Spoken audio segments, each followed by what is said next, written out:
Welcome into ATL Day Ones with Jarvis and Tenitra. Coming up on today's show, the Hawks got a win last night. Yay! But it's all right with the world. And all eyes on Sunday in New Orleans were on Desmond Ridder's debut, but I think another guy actually had the hot hand. And it's time for America to step it up. This is ATL Day Ones, part of Locked On Sports Atlanta. And it starts now.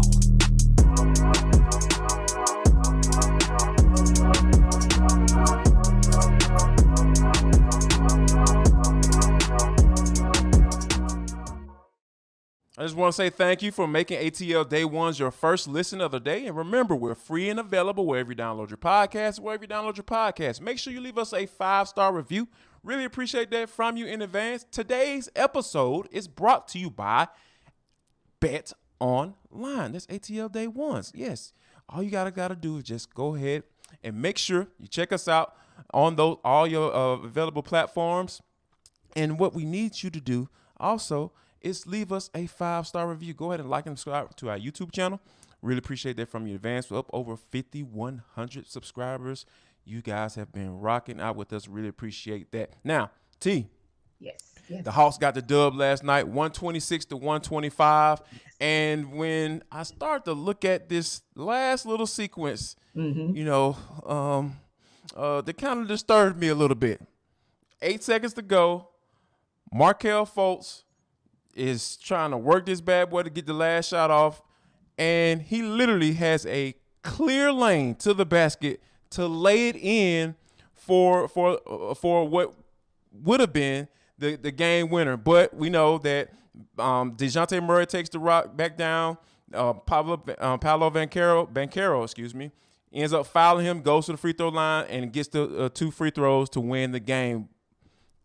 I know the Hawks got the win, but like a breakdown like that in that moment to allow an uncontested layup to the basket for a potential game winner, that disturbs me. That makes me unhappy. DeAndre Hunter went ghost at the very wrong time. That's part one of that. Part two is Hawks better be glad a rookie, because Pablo Banchero basically gave the game back to the Hawks in that he fouled Dejounte Murray. DJ hits the buckets, he goes back, and Banchero misses a 3-pointer, and that's game. But really what's game is going back to about the 2-minute, 51-second mark when the Magic proceeded to go on a 12-0 run. I said 12-0 run. That's the problem. Yeah. So you don't even get to the point where DJ has to make free throws to get you either to overtime or an outright win if you do your job there. Now, if you go that quiet, if all your buckets are not falling, we all know get stops and then hit shots. Right. That's the way that goes. So if everybody would have gotten stops in that time frame, then we wouldn't have even gotten to this question of, is all really right with the world? It's getting all right.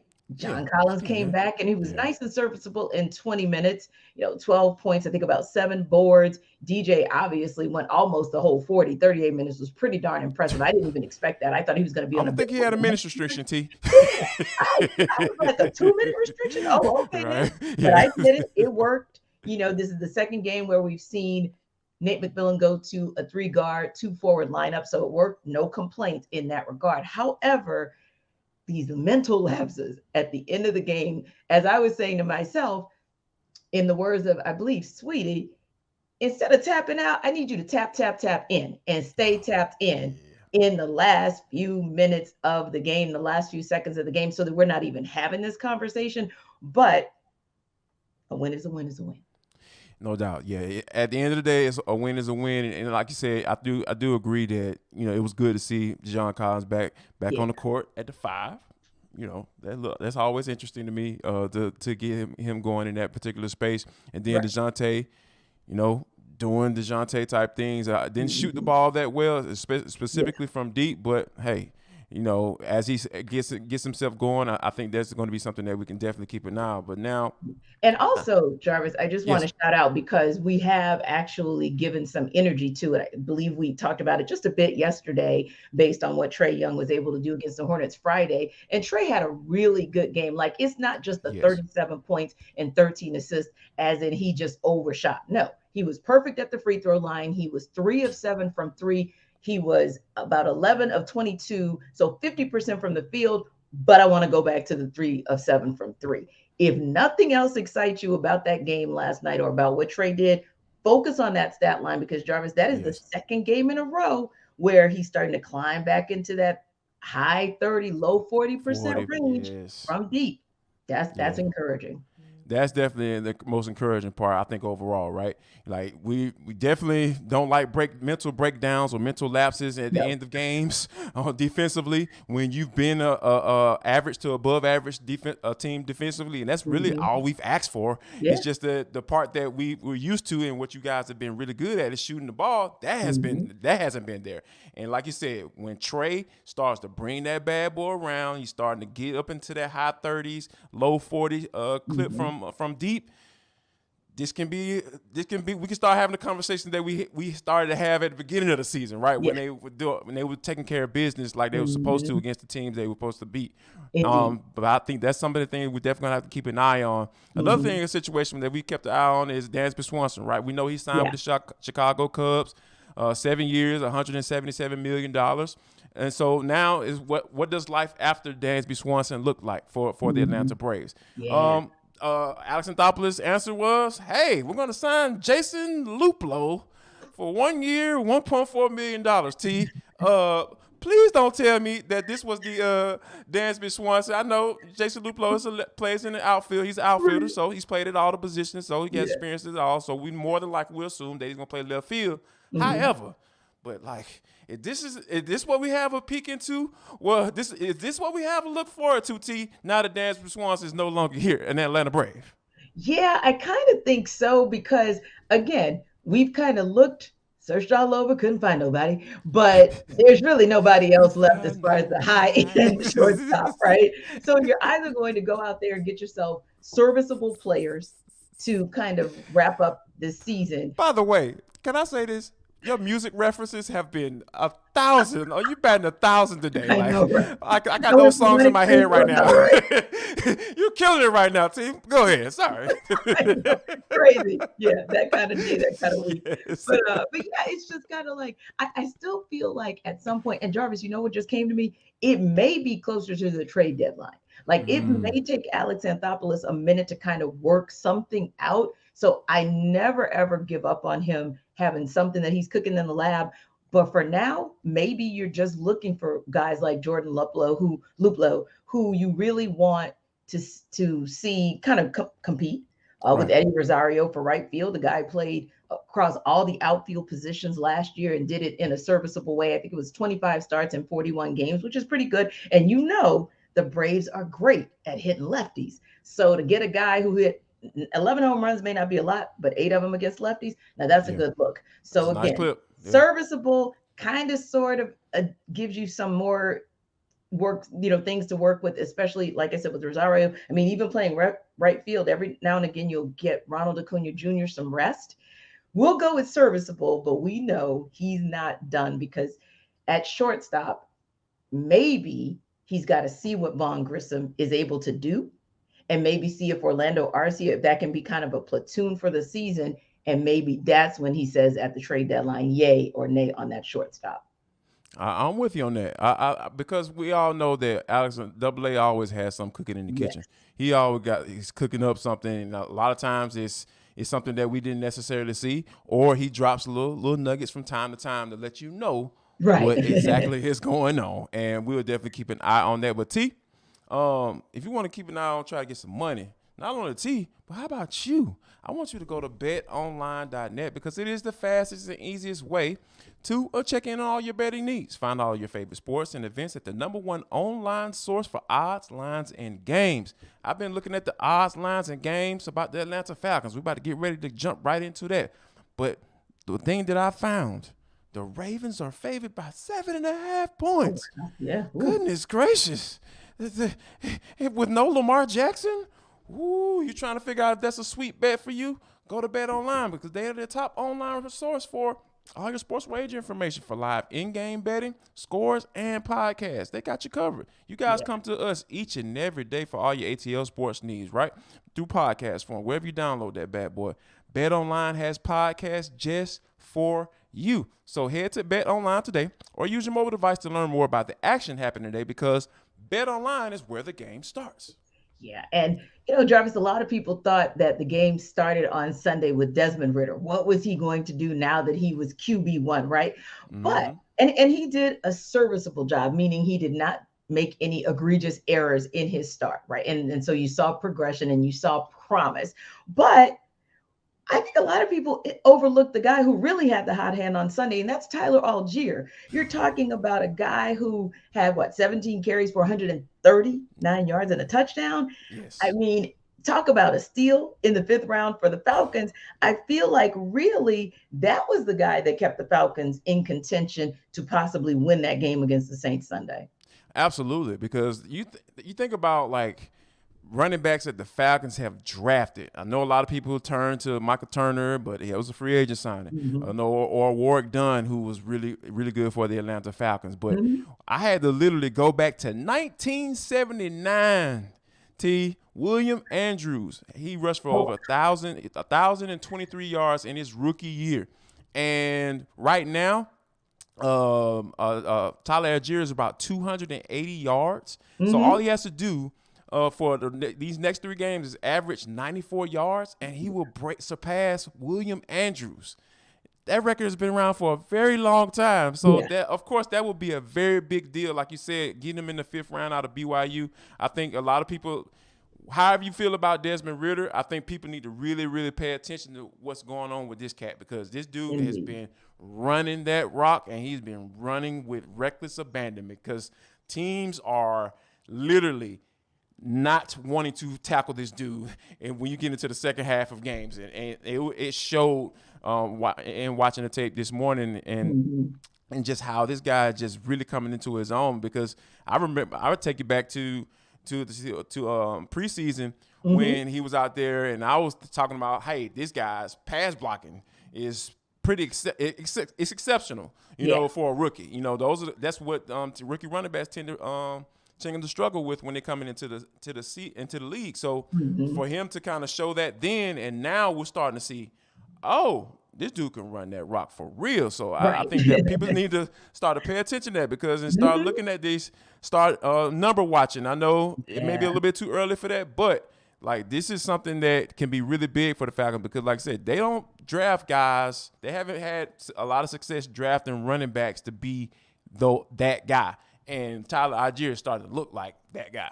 Yeah, I'm really excited about him. And we all thought that he could be that, but just to see him slowly but surely kind of see it come to fruition. And it's funny because I was listening to our guy, Dave Archer, who, of course, is the Falcons analyst for 92.9, and he was saying that Algier ran with violence. And I was chuckling because I said, that's actually the comment that we've made about Cordell Patterson all season. So when you think about the fact that Caleb Huntley is down, who was serviceable for the Falcons and before going down with that Achilles injury on Sunday, been serviceable the entire season pretty much. Right. I believe that when you have CP, who's a bruising runner, you have Algier, who's a bruising runner, I think running back by committee, even if it's just those two more so than even Avery Williams, I think the Falcons are going to be fine with what they'll have in the backfield for the rest of this season. Absolutely, because at the end of the day, that means what? More touches for Tyler Allgeier? Yes, please. Sign me up. I will take that. And you don't necessarily have to count on Cordell Patterson for 20 to 25 carries a game. And then you can get a little creative. You know, you can get a little creative with it, right? Because Arthur Smith even did this in the game against the Saints. He had Cordell Patterson lining up at wide receiver. So a lot of little different nuances you can kind of take into consideration now from a play calling standpoint that you can add in there to get a defense something to think about, something extra to think about as the film gets out on Desmond Ridder, because let's just face it, on one game, you only have one game of tape for Desmond. So that's all the Ravens have to go off of. So that's what you showed in that game is what they're going to have to go off. Now, Arthur Smith and start add a little bit more to the regimen. Like here's what I like. I like what I saw in this particular play. Here's what we're gonna do to add into the game plan for this week. So it's a lot of little different little mind games that Arthur Smith can play now. That Cordell Patterson, you know what you're getting from Tyler Allgeier from a workhorse standpoint. Right. You're fine with that. Now you can you have Cordell Patterson as that guy to kind of move around a little bit, as my boy Stan Norfleet would say. Right. Now, DP's, he, of course, went down before the game, a little bit of a dust up pregame. But the good news is he goes to the hospital in New Orleans, he gets checked out, and then he's back in business, right? So that is good. He comes back home with the Falcons, and Coach Arthur Smith said, hey, he saw Dean Pease on Monday morning. He's looking good.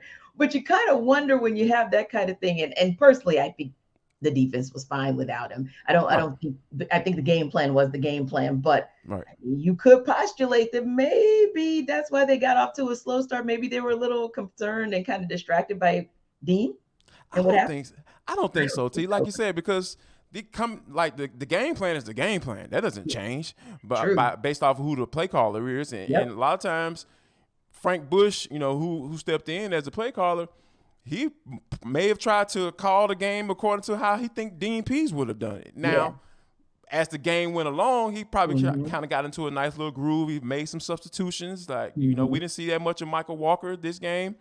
Troy Anderson played the majority of the snaps on defense. You saw Darren Hall kind of come out, and then you saw Cornell Armstrong going there for a little bit, playing out on that outside corner position. So there were a lot of different little moving parts that Bush was able to implement as the game went along, and because at the end of the day, the guy's in there for a reason. Arthur Smith trusted him to go ahead and make those calls. I don't have any issue with it, but the players just got to play.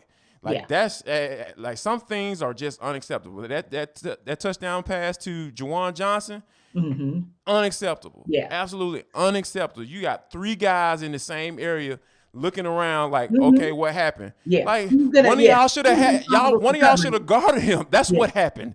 That's what happened. You guys messed up. Like that should not be happening at this point in the season. That you have a guy like what looked like, I'm gonna go ahead and say it, man coverage, and you got this dude running down by himself, but wide butt naked open going into the end zone catching the football. Yeah, started to get graphic there, T. My bad. Yeah, no, that's definitely, that's the kind of thing that no matter who's scheming, that's on the player. That's understanding your assignment and knowing that, and having, that's a situational football thing where you have to know, we don't want this game to get completely out of hand. And therefore I have to make sure that at all costs, I'm not allowing anybody to get in the end zone, because hey, even if I stop you at the 1 yard line, the 5 yard line or whatever, there's a shot. But ultimately speaking, you got to just do your job. All 11, do your job. Now, speaking of all 11 doing their job, not all 11 or all 22 or the whole 53-man roster for the Rams did their job last night. That's why they are eliminated and they cannot truly go for a second Super Bowl, right? But the Packers, they're still in it. So I am sure the guys at Locked On Sports Today want to talk to you guys about it. So make sure that you check out Locked On Sports Today. After you check out ATL Day Ones, you can check them out on the Odyssey app, wherever you get your podcast, or even YouTube. And they even have their version of For the Culture, and that's called Take of the Day. So again, that's Locked On Sports Today for the reaction to some of the biggest stories out there and the impact that they are going to have, not just local stories, but national stories as well. And I don't know if our friends, speaking of the guys over with the Los Angeles Rams, I don't know if they're stressed out still. They might be a little sad. And if they are, we probably need to send them a Built Bar. That'll make them feel better, right, Jarvis? Of course. I think that'll make them feel better because it makes everybody feel better. Why? Because with those Built Bars, you get so many things that are going in your favor. 100% real chocolate, check. 160 grams of fat only, check. 15 grams of protein that dissolve easily, check. I think this is a good look. So go to Built.com, use the code LOCKEDON15, and if you use that code, you get 15% off your first order. And look, I'm looking at the clock. It is 12:20. That means you've got 5 days to Christmas. So go to Built.com, get yourself some stocking stuffers, and that way you can save yourself from getting out into all that craziness 5 days before Christmas.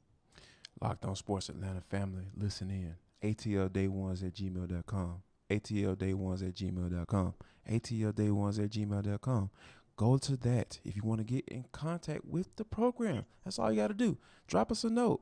I promise you, we will respond. Tenitra might not respond because, she got like 10, 11, 12, 13, 14, 15 jobs. So, yeah, she probably ain't got time, but I got time. I got time today. Just like my man Prime say. All right, now, T, this is, for the culture, it is the intersection between sports, entertainment, and the culture, and sometimes whatever we want to talk about, because that's just how we get down. Today is no different.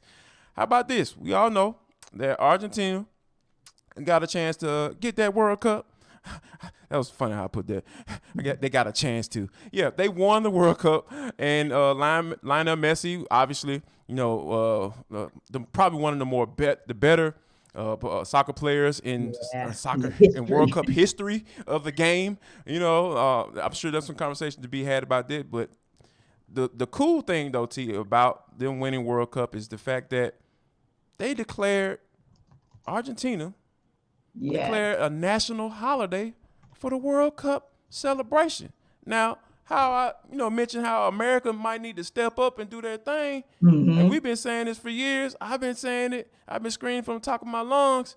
Like, why can't the Monday after the Super Bowl be a national holiday? What we waiting on, T? I know, because people make it a national holiday anyway. I mean, either they are physically not at work or they are mentally not at work. Take your pick.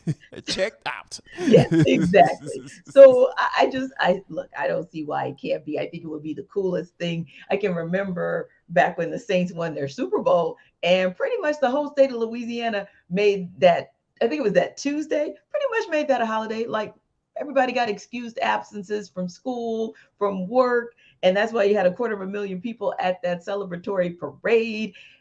So again, if it's something that people are already doing, I mean, why not give us a shot? Could be fun. Might as well. Not getting a lot out of folks on that Monday anyway. Yeah, I mean, people do their research. I like to do my research. You do your research and figure out, take some surveys and figure out like what that production hitting like on a good Monday after the Super Bowl. I promise you're probably gonna find some very interesting numbers. Now, T, here's a caveat. Now, is it just for the participants, the states that are participating in the Super Bowl, or is it for everybody? Well. That one is a good question. And the petty in me says, the other 49, bye. I mean, your team didn't win. Oh, wow. So you want it to be like a floating like national holiday. Yeah. I think a floater would be good. Maybe that could be incentive for that team. Like, hey, those people who pay for those stadiums, they're really rooting for you. And those people who come out and support you, no matter what, in some cases, whether it's folks in Green Bay on the frozen tundra, or back in the day, Saints fans with the bags over their heads, or sometimes when I get ticked off with Pittsburgh, fans, they rock with their teams. So I think if you can actually get to the highest of heights as a team, then your city, your state, it deserves it. But there could be a slight caveat to that, because I do feel bad for states like Alabama and Mississippi. I mean, it should extend to them, because the majority of those fans are Saints fans. Yes. So and Arkansas. They're never going to make concessions for Saints fans now. Like, come on. I'm making concessions. ATL day ones now. Come on, T. Just trying to help you all out. I'm trying to help you all out, because if it goes the way it's supposed to go, they're going to be about 18 states, right? Yeah. That don't ever see the light of day. Probably really like 30, because some of those teams are never ever going to win a Super Bowl. But at least 18 states that don't even have a team, so they wouldn't get in it. So I guess I can kind of be nice and retract it and say, okay, maybe we can give it to the whole nation. Okay, fine. Yeah, I think the whole nation. Yeah, come on, Uncle Joe. Go ahead and make that junk happen. Y'all know what I'm talking about. I ain't gonna say his last name. But yeah, so before we get out of here, though, T, I gotta bring this story. I thought it was very interesting when you sent it over to me. I had just come across it. Gio Bernard, been running back, been in the league for quite some time. There was a fake punt for the Tampa Bay. He plays for the Tampa Bay Buccaneers, and it seems like on the particular punt that he didn't know the call because the ball was snapped to him. And he missed it, and it looked like if he had caught it and knew what was going on, they were going to probably get the first down to help extend that drive because Tom Brady couldn't. Yeah, just got to let that marinate for a little bit there. Yeah, so in the locker room after the game, there was some reporters who were seemingly being a little aggressive about about talking to him and asking him about it. And his response was, yeah, it was my fault. Because they asked him about it. He said, yeah, it was my fault. It was, and that was pretty much his response to everybody's question. And you can obviously see that he was very annoyed by the questioning. So, is this a moment where the player being a little bit too sensitive, or is this a moment where reporters are trying to be a little bit too aggressive? I think it could be a little bit of both, but I'll probably err on the side of the reporter maybe being a bit too aggressive. And I think there are more layers to this. So for now, I probably give it an incomplete because when I read more of the stories, I said, you know what? Just having been on that beat for a year, there are some nuances to it that I'm like, this story might change. And I don't think it's necessarily going to change in favor of the reporter, by the way. I don't think it's necessarily going to change in favor of Jenna Lane, but I think there might be some more layers to it. So you guys, we're giving you a 24-hour tease because you need to come back tomorrow so you can get more details on it because it's actually a good topic. And like Jarvis said, you guys have our email address, atlday1s@gmail.com. Send us your comments on what you think about this story. And I want to kind of sit back, marinate, and maybe get back to it tomorrow. Absolutely. Y'all come back now, you hear?